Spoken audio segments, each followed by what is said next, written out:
my personal favorite chapters in the book is called The Love Guru. And, you know, before I got really into crystals, I kind of was known as that because I would be able to go into people's home and feng shui them for love. So I was getting a kind of a good rap on the street. So I used to play around with a lot of formulas and tweaking my house so it was almost like Aphrodite's, you know, love haven, just because I wanted to see where that energy resided. Well, I used to sleep under a copper pyramid. And so I remember when I met my husband, Jason, one night we went on a date and he was asking me questions of what I did, and I was trying to dodge all that because, like, A, how do you tell someone from Missouri that you are a love guru and you go into people's houses and you trick them out so that they can meet their mate and you sleep under a pyramid? Okay, usually that's warning sign, run, Will Rogers. So I remember when Jason came to my house the very first time,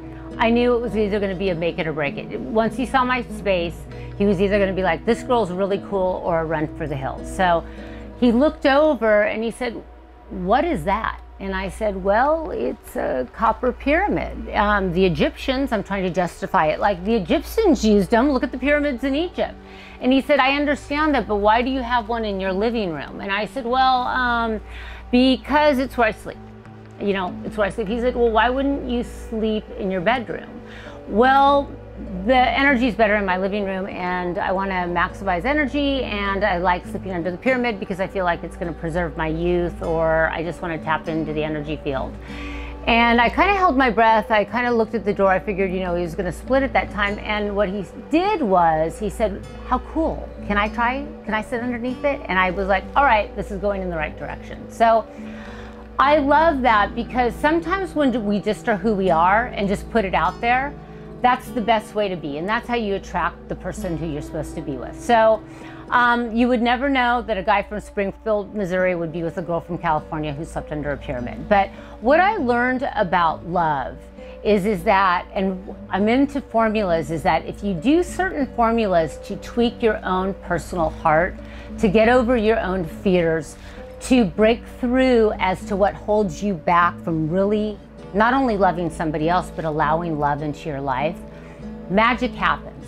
And so I came up with a ritual that I gave to a couple friends. And one of the stories in our book shares the true story of a woman who did this 40-day ritual, and how through the ritual, she met the same kind of guys that she always did, but she broke her pattern. And I think it was more towards the end of the ritual, like the 27th or 30th day, she ended up meeting the man of her dreams, who she's actually still with to this day, and they're gonna get married. But the story is really not about how she attracted love.